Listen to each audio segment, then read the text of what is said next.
Gone Fishing by James H. Schmitz, Section 2. Physicist Frank Elby was a few years older than Barney, an acquaintance since their university days. Elby was ambitious, capable, slightly dishonest. On occasion, he provided Barney with contraband information for which he was generously paid. Over lunch, Barney broached a business matter which would be financially rewarding to both of them and should not burden Elby's conscience unduly. Elby reflected and agreed. The talk became more general. Presently, Barney remarked, "Ran into an old acquaintance of ours the other day. Remember Dr. McAllen?" "Oliver B. McAllen? Naturally. Haven't heard about him in years. What's he doing?" Barney said he'd only seen the old man, hadn't spoken to him, but he was sure it was McAllen. "Where was this?" Elby asked. "Sweetwater Beach, small town down the coast." Elby nodded. It must have been McAllen. That's where he had his home. He was looking hale and hearty. They didn't actually institutionalize him at the end of his retirement, did they? Oh, no. No reason for it. Except on the one subject of that cockeyed invention of his, he behaved perfectly normally.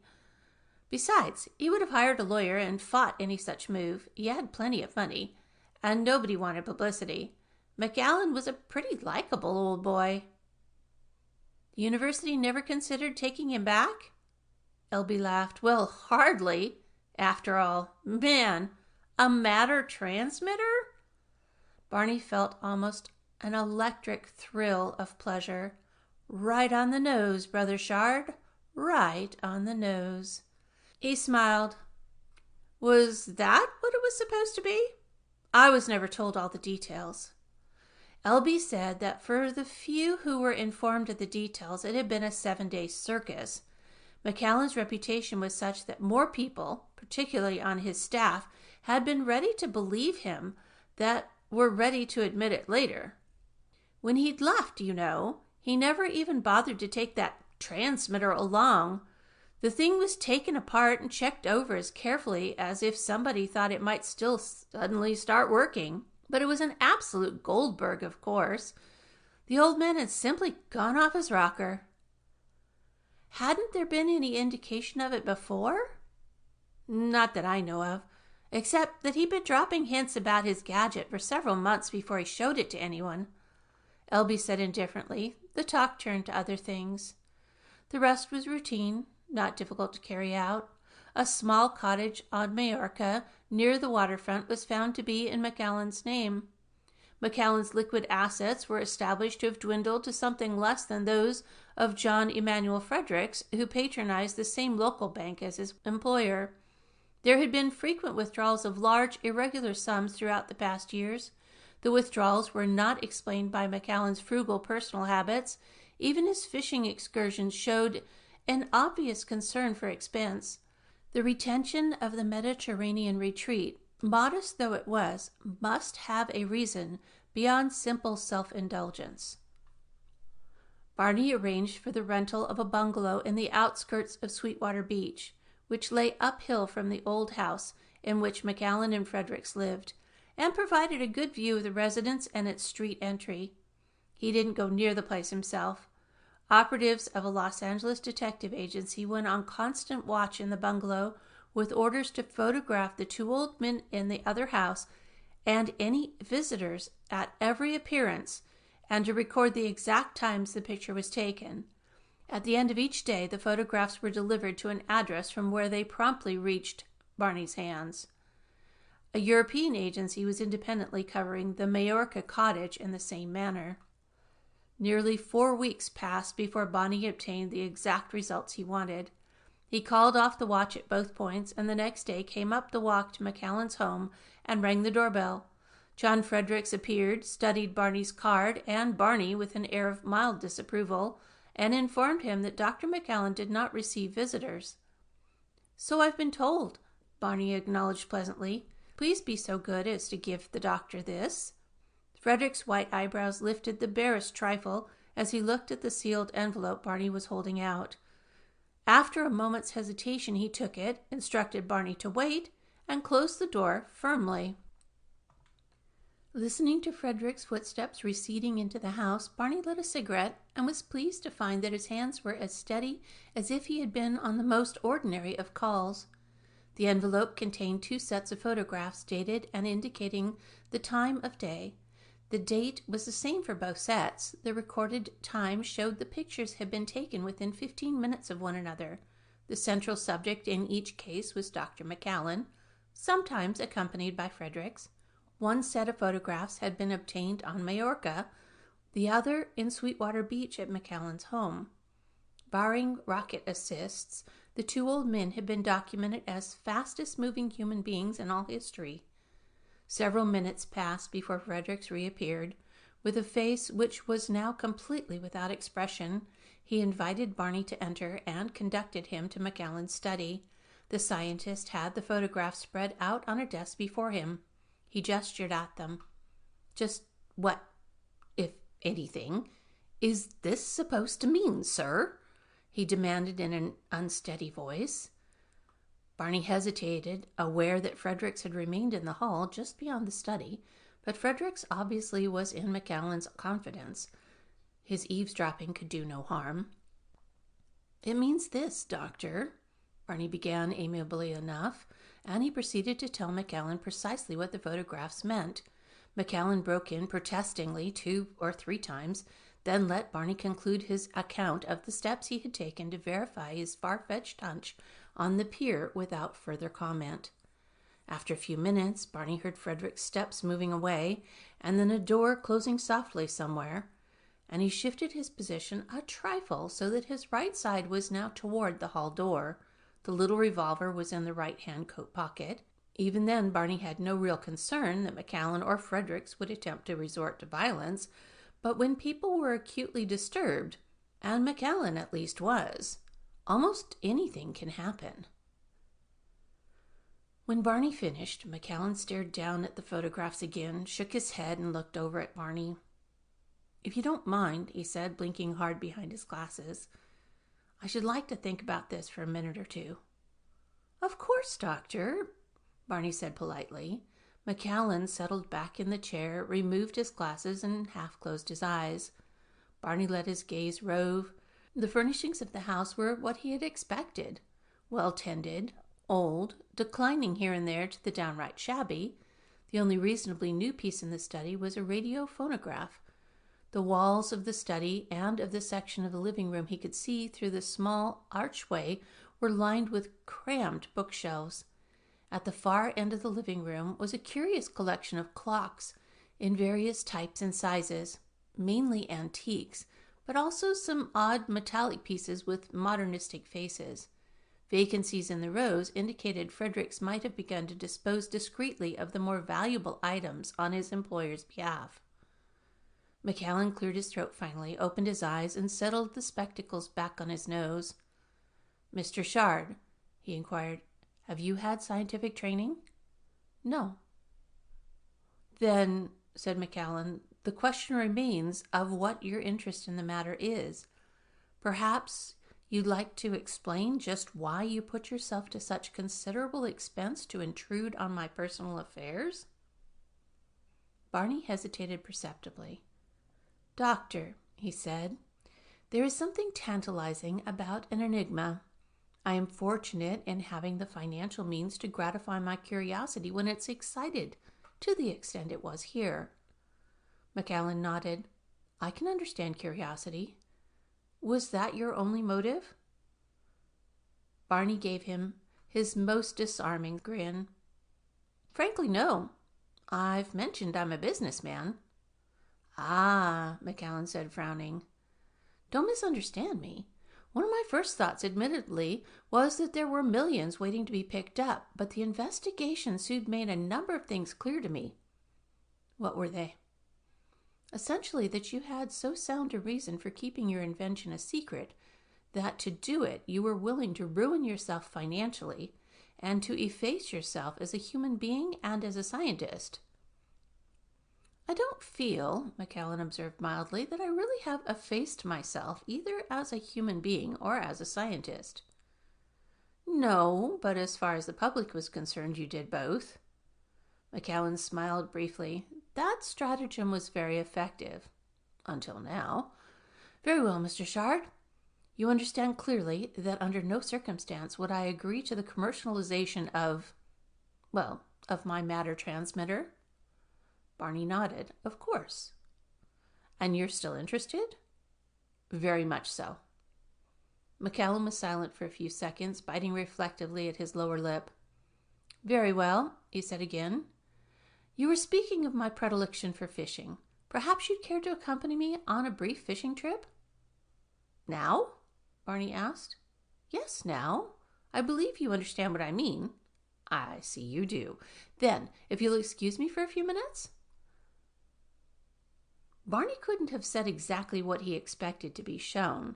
His imaginings had run in the direction of a camouflaged vault beneath McCallan's house, some massively walled place with machinery that powered the matter transmitter purring along the walls, and perhaps something in the style of a plastic diving bell as the specific instrument of transportation. The actual experience was quite different. McCallan returned shortly, having changed into the familiar outdoor clothing. Apparently, he had been literal about going on a fishing trip. Barney accompanied the old physicist into the living room and watched him open a small but very sturdy wall safe. Immediately behind the safe door, an instrument panel had been built in the opening. Peering over the spectacles, McCallan made careful adjustments on 2 sets of small dials and closed and locked the safe again. Now, if you'll follow me, Mr. Shard? He crossed the room to a door, opened it, and went out. Barney followed him into a small room with rustic furnishings and painted wooden walls. There was a single heavily curtained window. The room was rather dim. Well, McCallan announced, here we are. It took a moment for that to sink in.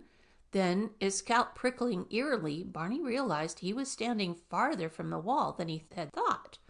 He looked around and discovered there was no door behind him now, either open or closed. He managed a shaky grin. So that's how your matter transmitter works. Well, McCallan said thoughtfully, of course it isn't really a matter transmitter. I call it the McCallan tube. Even an educated layman must realize that one can't simply disassemble a living body at one point, reassemble it at another, and expect life to resume. And there are other considerations. Where are we? Barney asked. On Majorca? No, we haven't left the continent, just the state. Look out the window and see for yourself. McCallan turned to a built-in closet, and Barney drew back the window hangings. Outside was a grassy slope, uncut and yellowed by the summer sun. The slope dropped sharply to a quiet lakefront framed by dark pines. There was no one in sight, but a small wooden dock ran out into the lake. At the far end of the dock, an old rowboat lay tethered, and, quite obviously, it was no longer the middle of a bright afternoon. The air was beginning to dim, to shift toward evening. Barney turned to find McCallan's mild, speculative eyes on him and saw the old man had put a tackle box and fishing rod on the table. Your disclosures disturbed me more than you may have realized, McCallan remarked by way of explanation. His lips twitched in the shadow of a smile. At such times I find nothing quite so soothing as to drop a line into water for a while. I've got some thinking to do, too. So let's get down to the dock. There ought to be a little bait left in the minnow pail. When they returned to the cabin some time later, McCallan was in a pensive mood. He started a pot of coffee in the small kitchen, then quickly cleaned the tackle and put it away. Barney sat at the table, smoking and watching him, but made no attempt at conversation. McCallan poured the coffee, produced sugar and powdered milk, and settled down opposite Barney. He said abruptly, Have you had any suspicions about the reason for the secretive mumbo-jumbo? Yes, Barney said. I've had suspicions, but it wasn't until that happened, he waved his hand at the wall out of which they had appeared to have stepped, that I came to a definite conclusion. Eh? McCallan's eyes narrowed suddenly. What was the conclusion? That you've invented something that's really a little too good. Too good? Said McCallan. Go on. It doesn't take much power to operate the thing, does it? Not, said McAllen dryly, if you're talking about the kind of power one pays for. I am. Can the McAllen tube be extended to any point on Earth? I should think so. And you financed the building of this model yourself. Not very expensive. If the secret leaked out, I'd never know who was going to materialize in my home at any time, would I? Or with what intentions? That, McAllen nodded, is about the size of it. Barney crushed out a cigarette, lit a fresh one, blew out a thin streamer of smoke. Under the circumstances, he remarked, it's unfortunate you can't get the thing shut off again, isn't it? McAllen was silent for some seconds. So you've guessed that too, he said finally. What mistake did I make? None that I know of, Barney said, but you're doing everything you can to keep the world from learning about the McAllen tube. At the same time, you've kept it in operation, which made it just a question of time before somebody else noticed something was going on, as I did. Your plans for the thing appear to have gone wrong. McAllen was nodding glumly. They have, he said. They have, Mr. Shard. Not irreparably wrong, but still. He paused. The first time I activated the apparatus, he said, I directed it only at 2 points, both of them within structures which were and are my property. It was fortunate I did so. That was this cabin and the place on Majorca? Yes. The main operational sections of the tube are concealed about my California home, but certain controls have to be installed at any exit point to make it possible to return. It wouldn't be easy to keep those hidden in any public place. It wasn't until I compared the actual performance of the tube with my theoretical calculations that I discovered there was an unforeseen factor involved. To make it short, I could not, to use your phrasing, shut the tube off again. But that would certainly involve some extremely disastrous phenomenon at 3 different points of our globe. Explosions? Barney asked. Well, McAllen said judiciously, implosions might come a little closer to describing the effect. The exact term isn't contained in our vocabulary, and I'd prefer it not to show up there, at least in my lifetime. But you see my dilemma, don't you? If I asked for help, I reveal the existence of the tube. Once its existence was known, the research that produced it could be duplicated. As you've concluded, it isn't really too difficult a device to construct. And even with the present problem solved, the McAllen tube is just a little too dangerous a thing to be at large in our world today. You feel the problem can be solved?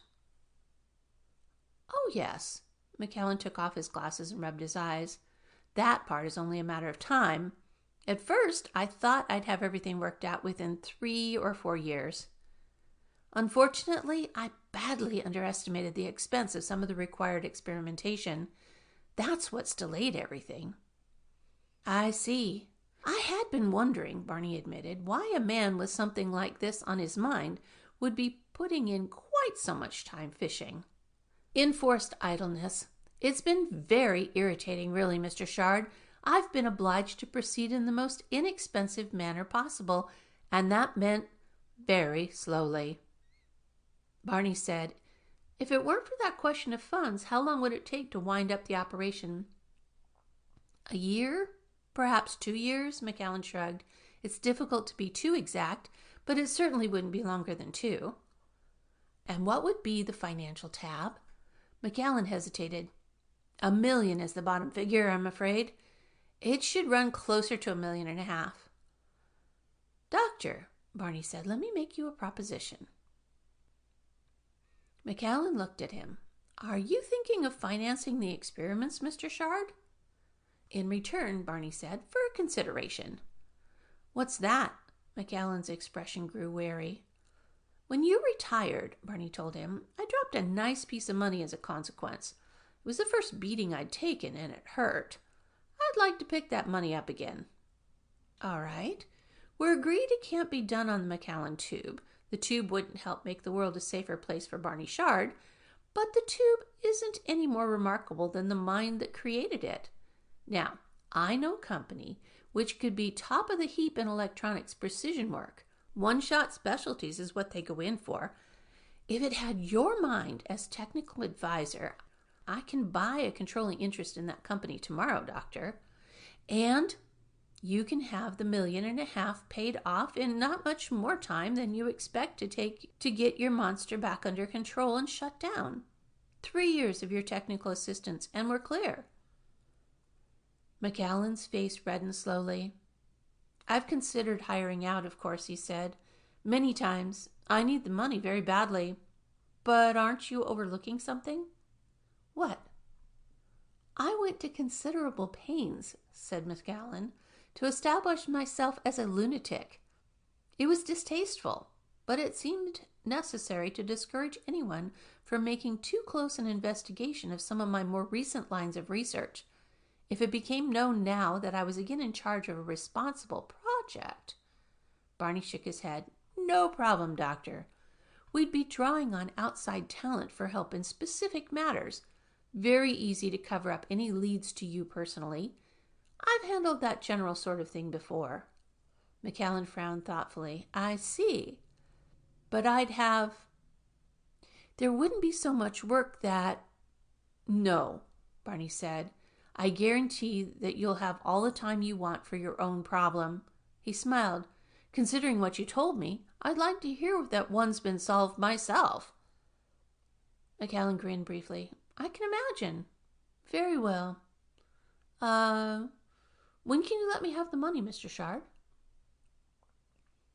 The sun was setting beyond the little lake as Barney drew the shades over the cabin window again. Dr. McAllen was half inside the built-in closet at the moment, fitting a pair of toggle switches to the concealed return device in there. "Here we go," he said suddenly.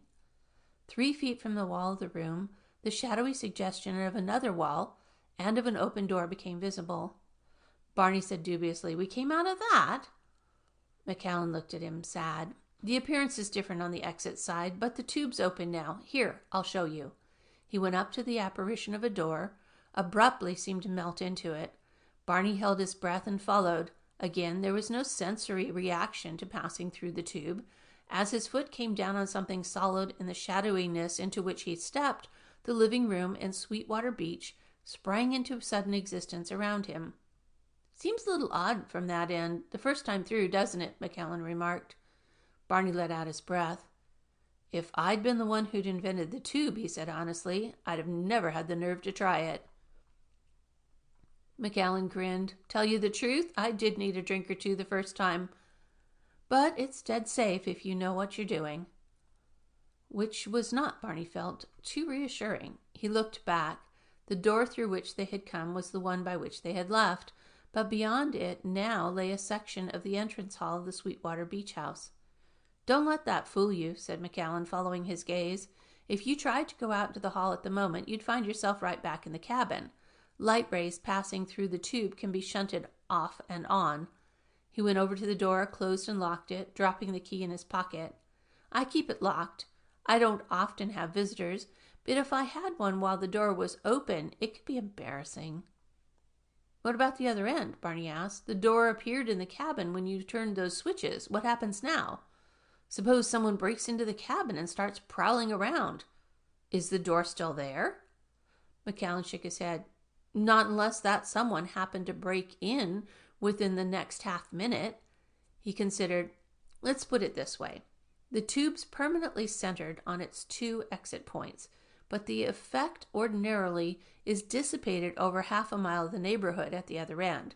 For practical purposes, there is no useful effect. When I'm going to go through, I bring the exit down to a focus point. Does that make sense? Very well. It remains focused for around 60 or 90 seconds, depending on how I set it. Then it expands again." He nodded at the locked door. "In the cabin, that's disappeared by now. Walk through the space where it's been, and you'll notice nothing unusual. Clear?" Barney hesitated. "And if that door were still open here, and somebody attempted to step through after the exit end had expanded—" "Well," McAllen said, moving over to a wall buzzer and pressing it, "that's what I meant when I said it could be embarrassing. He could get expanded too. Disastrously. Could you use a drink, Mr. Shard? I know I want one." The drinks served by Fredericks were based on a rather rough grade of bourbon, but Barney welcomed them. There was an almost sick fascination in what was a certainty now. He was going to get the tube. That tremendous device was his for the taking. He was well inside McAllen's guard. Only carelessness could arouse the old man's suspicions again, and Barney was not going to be careless. No need to hurry anything. He would play the reserved role he had selected for himself, leave developments up to the fact that McAllen had carried the burden of his secret for 12 years, with no more satisfactory confidant than Fredericks to trust with it. Having told Barney so much, McAllen wanted to tell more. He would have needed very little encouragement to go on talking about it now. Barney offered no encouragement. Instead, he gave McAllen a cautiously worded reminder that it was not inconceivable they had an audience here, at which McAllen reluctantly subsided. There was, however, one fairly important question Barney still wanted answered today. The nature of the answer would tell him the manner in which McAllen should now be handled. He waited until he was on his feet and ready to leave before presenting it. McAllen's plump cheeks were flushed from the 2 highballs he'd put away. In somewhat awkward phrases, he'd been expressing his gratitude for Barney's generous help, and his relief that because of it, the work on the tube could now be brought to an end. "Just one thing about that still bothers me a little, Doctor," Barney said candidly. McAllen looked concerned. "What's that, Mr. Shard?" "Well, you're in good health, I'd say." Barney smiled, "but suppose something did happen to you before you succeeded in shutting the McAllen tube down." He inclined his head toward the locked door. "That thing would still be around, waiting for somebody to open it and step through." McAllen's expression of concern vanished. He dug a forefinger cheerfully into Barney's ribs. "Young man, you needn't worry. I've been aware of the possibility, of course, and believe me, I'm keeping very careful notes and instructions. Safe deposit boxes. We'll talk about that tomorrow, eh? Somewhere else. Had a man in mind, as a matter of fact, but we can make better arrangements now. You see, it's really so ridiculously easy at this stage." Barney cleared his throat. "Some other physicist?" "Any capable physicist," McAllen said decidedly. "Just a matter, you see, of how reliable he is." He winked at Barney. "Talk about that tomorrow, too, or one of these days." Barney stood looking down with a kind of detached surprise at a man who had just pronounced sentence of death casually on himself and an old friend. For the first time in Barney's career, the question of deliberate murder not only entered an operation, but had become in an instant an unavoidable part of it. Frank Elby, ambitious and money-hungry, could take over where McAllen left off. Elby was highly capable, and Elby could be controlled. McAllen could not. He could only be tricked, and, if necessary, killed. It was necessary, of course. If McAllen lived until he knew how to shut the tube down safely, he simply would shut it down, destroy the device and his notes. A man who had gone to such extreme lengths to safeguard the secret was not going to be talked out of his conviction that the McAllen tube was a menace to the world. Fredericks, the morose eavesdropper, had to be silenced with his employer to assure Barney of his undisputed possession of the tube. Could he still let the thing go, let McAllen live? He couldn't, Barney decided. He dealt himself a hand in a new game, and a big one, a fantastic, staggering game when one considered the possibilities in the tube. It meant new interest. It meant life for him. It wasn't in his nature to pull out. The part about McAllen was cold necessity, a very ugly necessity, but McAllen, pleasantly burbling something as they walked down the short hall to the front door, already seemed a little unreal, a roly-poly, muttering, fading small ghost. In the doorway, Barney exchanged a few words. He couldn't have repeated them an instant later with the ghost, becoming briefly aware of a remarkably firm hand-clasp, and started down the cement walk to the street. Evening had come to California at last. A few houses across the street made dim silhouettes against the hills, some of the windows lit. He felt, Barney realized, curiously tired and depressed. A few steps behind him, he heard McAllen quietly closing the door to his home. The walk, the garden, the street, the houses and hills beyond vanished in a soundlessly violent explosion of white light around Barney Shard. End of section 2.